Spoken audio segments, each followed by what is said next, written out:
जम्मू कश्मीर के chief minister Murtaza के बदले सुर। जम्मू कश्मीर में एक बयान और दिल्ली में पीएम मोदी के लिए तारीफ़ों के पुल बांधे गए, लेकिन बिहार इलेक्शन के बाद एक ऐसा बयान दिया गया और कहा गया कि इंडिया अलायंस जो है वो वेंटिलेटर पे है। इस तरह के बयानबाजी करने के बाद जम्मू कश्मीर की बाकी पॉलिटिकल पार्टियाँ ये इल्ज़ाम लगा रहे हैं कि जो चीफ मिनिस्टर हैं उनको सभी लोग बीजेपी की बी टीम लगती है, लेकिन जब दिल्ली जाते हैं तो पीएम मोदी की तारीफ़ें करते हैं। क्या ये पुराना अलायंस याद आ रहा है या पुरानी दोस्ती याद आ रही है? मेरे साथ बीजेपी के सबका प्रदेश अध्यक्ष रविंद्र रैना है। बातचीत करने के लिए आपका बहुत बहुत स्वागत है। शुक्रिया। किस तरह देख रहे हैं जो चीफ मिनिस्टर मुर्तज़ा हैं, उनके बयान दिल्ली में ऐसे दिए गए, कहा गया कि अगर पीएम मोदी चाहते तो हमें घुटनों के बल गिराते, लेकिन उन्होंने हमें वक्त वक्त पे मदद की। इसमें कोई दो राय नहीं है कि श्री उमर अब्दुल्ला साहब ने जो बयान दिया कि मोदी साहब की सरकार ने जम्मू कश्मीर के लिए दिल खोलकर डेवलपमेंट के कामों के लिए फंड्स मुहैया कराए हैं। हमें याद है कि जम्मू कश्मीर में जब गवर्नर रूल था, कई बार हम दिल्ली जाते थे और मोदी साहब अक्सर कहते थे कि मरकज की हुकूमत, केंद्र सरकार जम्मू कश्मीर की डेवलपमेंट के लिए हर कदम उठाने को तैयार है।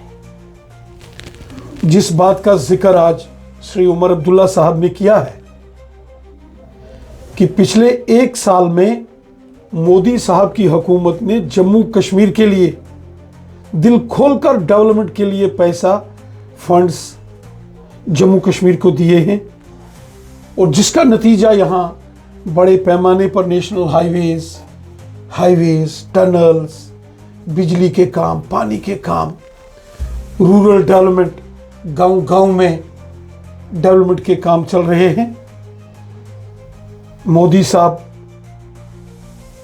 ने कहा था कि जम्मू कश्मीर से दिल की दूरियां और दिल्ली की दूरियां कम होनी चाहिए और ये फैसला उन्होंने किया कि डेवलपमेंट करके लोगों के साथ इंसाफ होना चाहिए। लेकिन उन्होंने करके सवाल सुनिए, और जिसका जिक्र उमर साहब ने किया है। लेकिन सवाल यह है कि सीएम साहब इलेक्शन से पहले कुछ और कह रहे थे, उनके सुर कुछ और थे। उन्होंने कहा कि 2019 के बाद उन्होंने दिल्ली की दूरियां कम नहीं कर पाए, वो उन्होंने बढ़ाई, मजीद इजाफे की परेशानियों में, टेंशनों में, आर्टिकल को हटाया, पिछले रियासत का एक दर्जा। साल में उमर अब्दुल्ला साहब ने देख लिया कि मोदी साहब ने, लेकिन एक साल में ऐसा हुआ क्या? दिल्ली में क्या दोस्ती, इतना रैना साहब, दिल खोलकर काम कर रहे हैं? दोस्ती याद आ रही है एक साल में? वो पुराना अलायंस याद आ रहा है? क्योंकि जो सजाद लोन की पार्टी हो, अपनी पार्टी हो, ये कहते हैं कि उमर साहब को इलेक्शन से पहले हर एक बंदा बीजेपी का दिखता था, आज वो खुद दिल्ली जाके तारीफ कर रहे हैं। देखिए, हमारे देश में फेडरल स्ट्रक्चर है और डेमोक्रेसी में,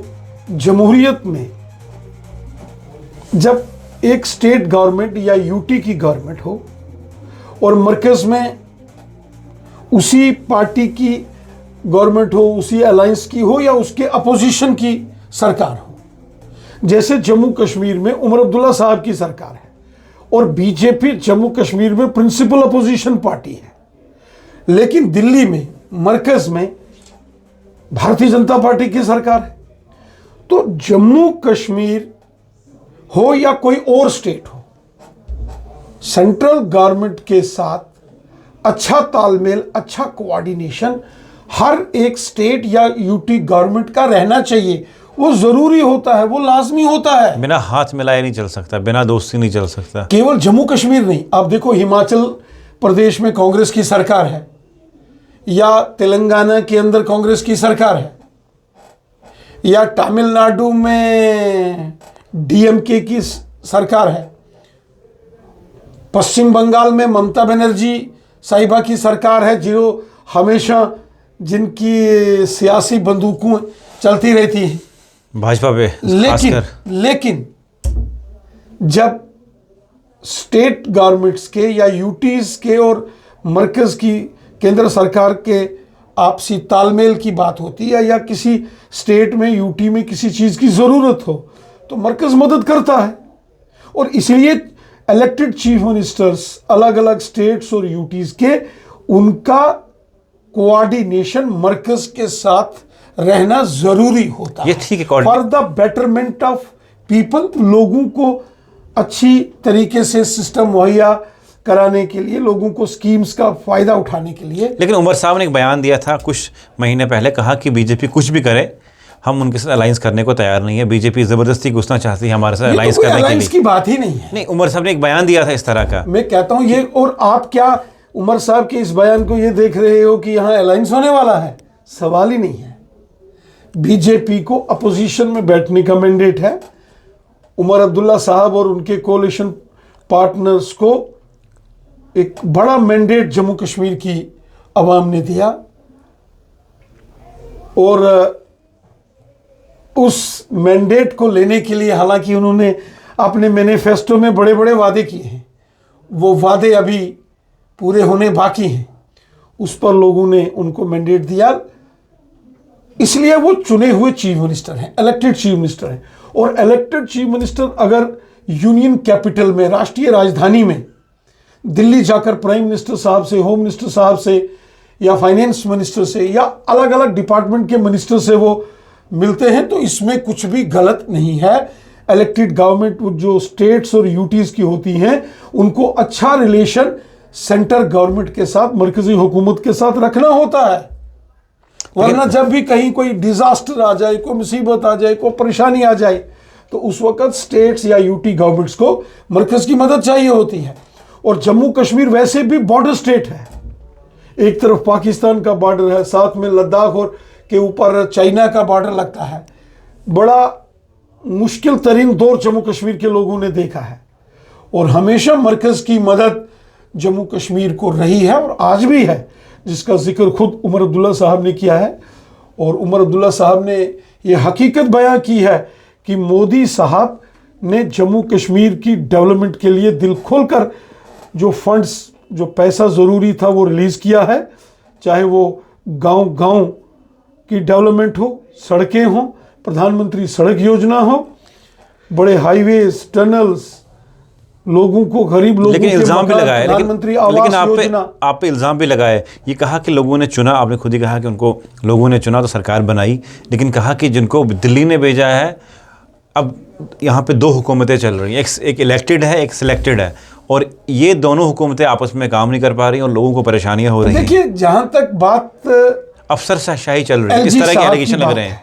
लेफ्टिनेंट गवर्नर साहब ने वाजे किया है कि उनके पास लॉ एंड ऑर्डर है, होम डिपार्टमेंट है, और यूटी होने के नाते कुछ रेस्पॉन्सिबिलिटी एलजी साहब के कंधों पर जो है वो एडिशनल रिस्पॉन्सिबिलिटीज भी है, और उन रेस्पॉन्सिबिलिटीज का ख्याल रखना, उन रेस्पॉन्सिबिलिटीज को ठीक से निभाना, ये एलजी साहब के कंधों पर जिम्मेवारी है और वो कर रहे हैं।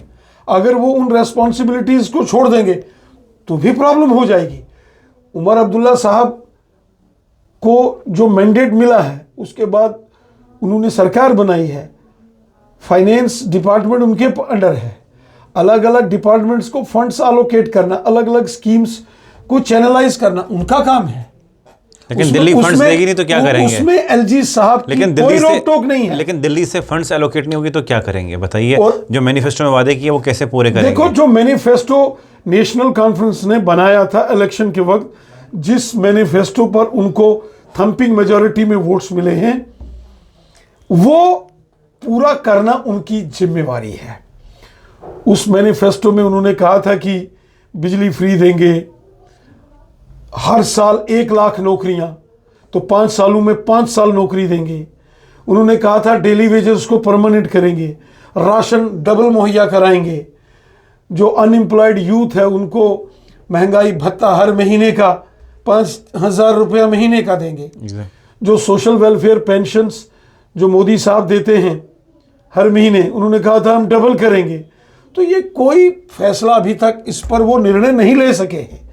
उनको अपने मैनिफेस्टो को पूरा करना वो उनकी रिस्पॉन्सिबिलिटी है, वहां एलजी साहब की कोई रोक टोक नहीं है।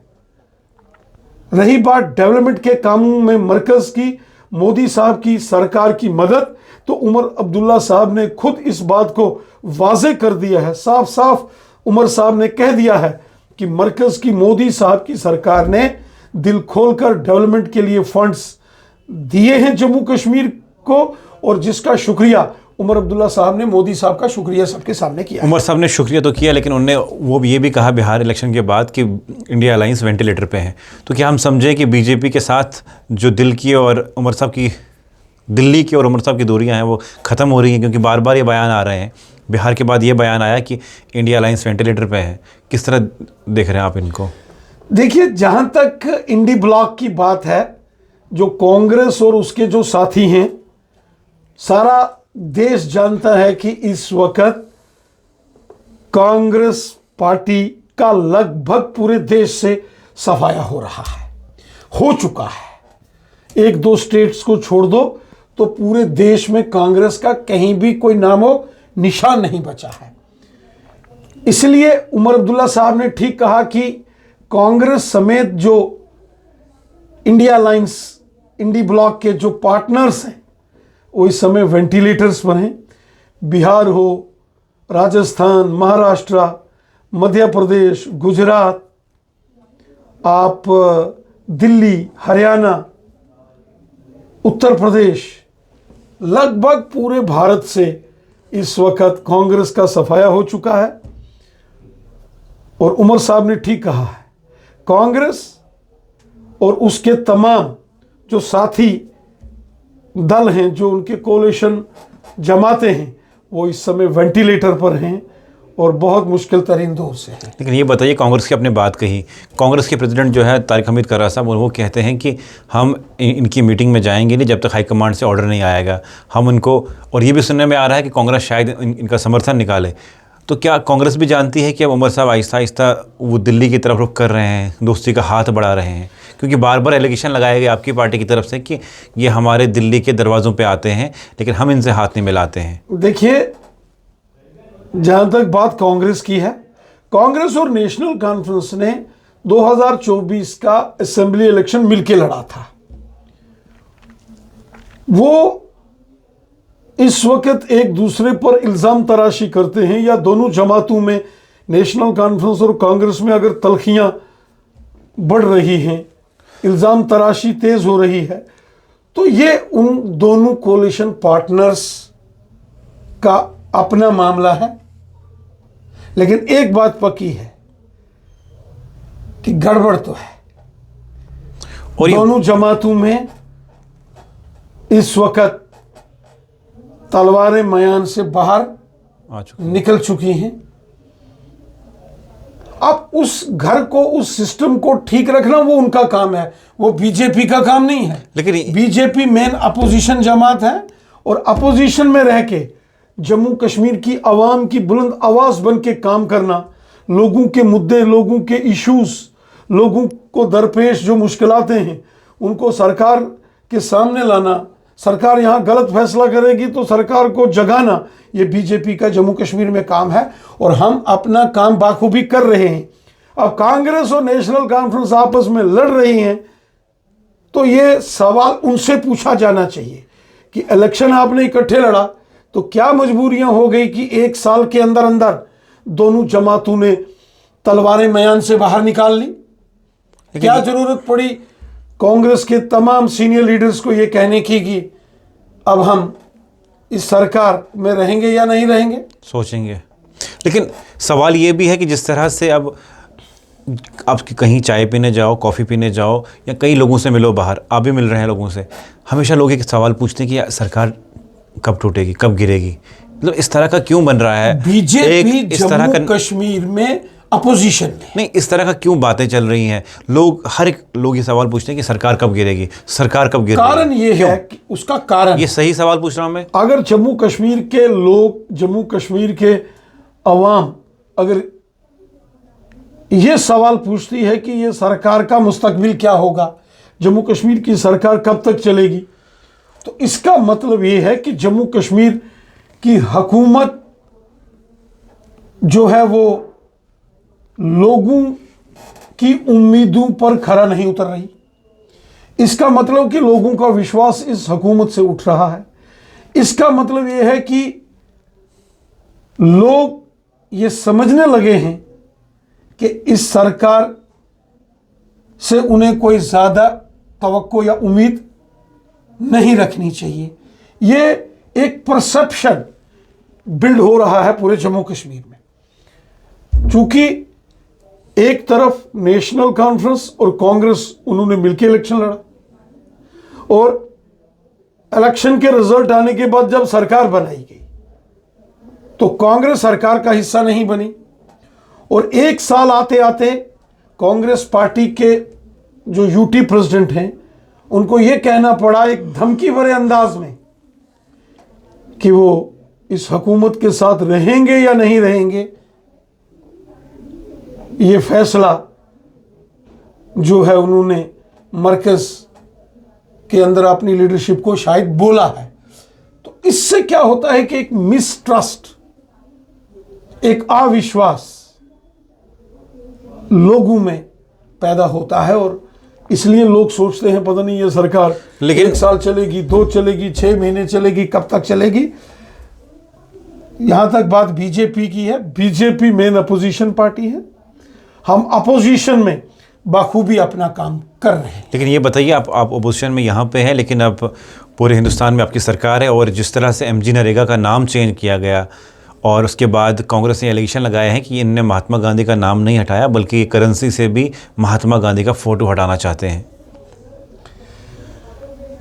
चूंकि कांग्रेस पार्टी इस समय बड़ी बदहाली का शिकार है और गलत बयानबाजी करके लोगों को गुमराह करने की कोशिश कांग्रेस तो कर रही है। महात्मा गांधी जी का जितना सम्मान मोदी साहब करते हैं, भारतीय जनता पार्टी का हर एक कार्यकर्ता गांधी जी का बहुत सम्मान करते हैं। पूज्य बापू जी के योगदान को पूरा देश नमन करता है। रही बात एमजी नरेगा को विकसित भारत जी राम जी में नाम में बदलना, जब किसी कानून में बदलाव होते हैं, जब किसी भी कानून में चेंजेस आती हैं, तो उन चेंजेस के साथ साथ चूंकि अमेंडमेंट्स लाई जाती हैं तो नाम भी चेंज होते हैं। और अगर विकसित भारत का नाम उसमें आ गया और जी राम जी साथ उसमें आया है, तो कांग्रेस को इसमें तकलीफ नहीं होनी चाहिए। कांग्रेस को क्या तकलीफ है वो पूरा देश जानता है, अच्छे से जानता है। लेकिन आपकी अलायंस में जो बिहार के चीफ मिनिस्टर हैं नीतीश कुमार, उनने जिस तरह से हिजाब कंट्रोवर्सी उठाई, एक मुस्लिम लड़की का बुर्का खींचा, हिजाब खींचा, उसको किस तरह देखते हैं? देखिए, हमारे मुल्क के प्राइम मिनिस्टर मोदी साहब कहते हैं एक भारत श्रेष्ठ भारत, पूरा भारत एक है। और हमारी जो हिंदू संस्कृति है, जो सनातन परंपराएं हैं, वो हमें वासुदेव कुटुंबकम, पूरी दुनिया, पूरी कायनात एक परिवार है, एक घर है, ये संदेश देती है। बिहार की वो बेटी जो डॉक्टर है, और जब वो डॉक्टर्स की नौकरी का अपॉइंटमेंट लेटर वहाँ चीफ मिनिस्टर साहब से लेने के लिए वो गए, और वो जो सारा मामला वहाँ हुआ वो नहीं होना चाहिए था, वो भी हमारी बेटी है, हमारे देश की बेटी है। हमारी बेटियां पूरी दुनिया में देश का नाम रोशन कर रही हैं। और जो वहाँ सारा जो घटनाक्रम हुआ है वो नहीं होना चाहिए था। अब मानते हैं वो गलत है? वो गलत था, मानते हैं आप? मैंने कहा वो नहीं होना चाहिए था। बेटियां सबकी बराबर होती हैं, हिंदू, मुसलमान, सिख, ईसाई आपस में हैं भाई भाई, एक परिवार, एक भारत देश। इस परिवार, इस महान राष्ट्र के हम नागरिक हैं, और हमें एक दूसरे का एहतराम, एक दूसरे की इज्जत, एक दूसरे की रिस्पेक्ट हमेशा रखनी चाहिए। वैसे श्री नीतीश कुमार जी पिछले 20 सालों से लगातार बिहार के चीफ मिनिस्टर हैं और उन्होंने हमेशा इन चीज़ों का ख्याल रखा है। किस वजह से ये सारा मामला आया है वो तो वही जानते हैं, लेकिन मेरा मानना है कि इस प्रकार का घटनाक्रम नहीं होना चाहिए। अब एक आखिरी सवाल ये है कि जिस तरह से बीजेपी की प्रेसिडेंट आप नहीं, आज एमपी नहीं है, एमएलए नहीं है, लेकिन तब भी आपको मैंने देखा नौशेरा में आप हैं, कंगन में कोई मौत होती है वहाँ पहुँच जाते हैं, नौगांव में कुछ होता है वहाँ पहुँच जाते हैं, लाल चौक में कोई समस्या घटती है वहाँ पहुँच जाते हैं, पहलगाम में कुछ हो जाता है वहाँ पहुँचते हैं, लोग आपके पास आते हैं। लेकिन असल बीजेपी कहाँ है? बीजेपी के वो मंत्री नेता वो लोग कहाँ पे हैं जो एमएलए बने हुए?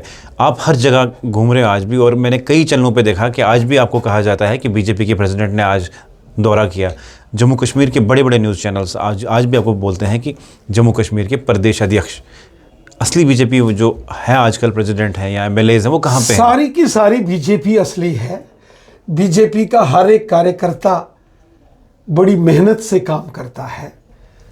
मैं पिछले कई सालों से, लगभग 25 सालों से इस पॉलिटिकल और सोशल फील्ड में हूँ। पहले मैं ह्यूमन राइट्स एक्टिविस्ट था, सामाजिक कार्यकर्ता, सोशल वर्कर के नाते काम किया। फिर लगभग 12-15 सालों से मैं इस सियासत के इस मैदान में हूँ। पहले मैं जम्मू कश्मीर लद्दाख, जब ये स्टेट होती थी तो मैं यूथ बीजेपी का प्रेसिडेंट था, फिर एमएलए रहा और फिर पार्टी का लगभग 7 साल स्टेट प्रेसिडेंट बना। तो जो पार्टी ने मुझे जिम्मेवारियां दी, मैंने बड़ी मेहनत करके पूरे जम्मू कश्मीर और लद्दाख में काम किया। ठीक है, आज ना हम मेंबर पार्लियामेंट हैं, एमएलए नहीं हैं, और जम्मू कश्मीर में पार्टी की जो कॉन्स्टिट्यूशनल प्रक्रिया के मुताबिक हमारे अध्यक्ष जी हैं, लेकिन फिर भी एक कार्यकर्ता होने के नाते, पार्टी का वर्कर होने के नाते, पार्टी का एक सिपाही होने के नाते मेरे कंधों पर यह जिम्मेवारी आयत होती है कि मैं पार्टी की मजबूती के लिए काम करूं, और दूसरा मैं पब्लिक का सेवादार हूं, जनता का सेवादार हूं, मैं खिदमतदार हूं। गरीबों, ज़ईफ़ों, मस्कीनों और बेसहारा लोगों की खिदमत करना, बेसहारा लोगों की सेवा करना, ये मेरे खून के कतरे कतरे में है। मैं जहां कहीं देखता हूं किसी को कोई परेशानी, मुसीबत, कोई तकलीफ में हो, किसी को मेरी ज़रूरत हो, तो मैं वहां पहुंचता हूं। रही बात वादी कश्मीर हो या जम्मू रीजन हो, मेरे लिए दोनों बराबर हैं, क्योंकि जम्मू और कश्मीर ये हिंदुस्तान का ताज है। ये जम्मू कश्मीर हमारी सरजमी है, लेकिन सवाल हमारा ये जन्मभूमि है। लेकिन सवाल ये है कि और हमारे अपने लोगों के लिए, हमारे लिए हमारी जिम्मेवारी है लोगों का ख्याल रखना। लेकिन सवाल ये है कि जब इलेक्शन होते हैं और सरकार जब बनती है तो फिर 5 साल लोग, मंत्री हो, नेता हो, कोई भी हो, वो चाहते हैं कि हम 5 साल पब्लिक से दूर रहें। वो भी इतने फंक्शन, उतने आउटरीच प्रोग्राम नहीं करते हैं। उनको पता 5 साल मिल गए हमें। मैं पब्लिक का आदमी हूँ, पब्लिक में रहता हूँ, मैं पब्लिक का आदमी हूँ, मैं लोगों का, गरीबों का, ज़ईफ़ों, मस्कीनों और बेसहारा लोगों का शख्स हूँ। मैं लोगों का खादिम हूँ, सेवादार हूँ जनता का, और हमेशा सेवा भाव से काम करता हूँ। इसलिए जब कहीं किसी को कोई तकलीफ, परेशानी होती है, खासकर जब किसी गरीब को कोई परेशानी होती है, तो रविंद्र रैना वहाँ जाता है और गरीबों की, ज़ईफ़ों, बेसहारा लोगों की हमेशा मदद करता हूँ, और ज़िंदगी की आखिरी सांस तक ये काम खिदमत का सेवा भाव से करता रहूँगा। चलिए, बहुत बहुत शुक्रिया। मेरे साथ थे भाजपा के पूर्व अध्यक्ष और सीनियर नेता रविंद्र रैना जी बातचीत करने के लिए। जम्मू कश्मीर में जिस तरह से उमर अब्दुल्ला के सुर बदले हैं उस सब पे बातचीत की, और मरकज़ जिस तरह से एमजी नरेगा का नाम बदल के विकसित भारत जी राम जी बिल रखा नाम, उसके बाद कांग्रेस ने, अपोजिशन पॉलिटिकल पार्टीज़ ने ये एलिगेशन लगाए कि भाजपा अब कोशिश कर रही है कि करेंसी नोट में भी गांधी का फ़ोटो चेंज किया जाए। इस सब पे इन्होंने क्या कुछ कहा, और ख़ास सवाल हमने पूछे कि इलेक्शन जब होते हैं, जब रिजल्ट्स आते हैं, उसके बाद नेता भूल जाते हैं कि पब्लिक के साथ बातचीत करनी है, आउटरीच प्रोग्राम करने हैं। उसके बावजूद ना आज एमएलए हैं, ना एमपी हैं, ना भाजपा के प्रेसिडेंट हैं, लेकिन उसके बावजूद आप खुद देखते होंगे नौशहरा से लेके पुंछ हो या कश्मीर हो, कंगन हो, कुपवाड़ा हो, हर जगह रविंद्र रैना पूछते हैं। ये सवाल भी हमने पूछा कि क्यों आपका पब्लिक में ज़्यादा प्रेजेंस है और असली भाजपा आजकल दिखती नहीं है। इस सब पे क्या कुछ उन्होंने कहा, और आपके क्या विचार हैं, क्या कमेंट्स हैं, ज़रूर हमारे कमेंट सेक्शन में लिखिएगा। अगर कोई सवाल भी है, सवाल भी लिखिएगा, और हम दोबारा जब इंट्रो करेंगे इनसे पूछेंगे। आपका बहुत बहुत शुक्रिया।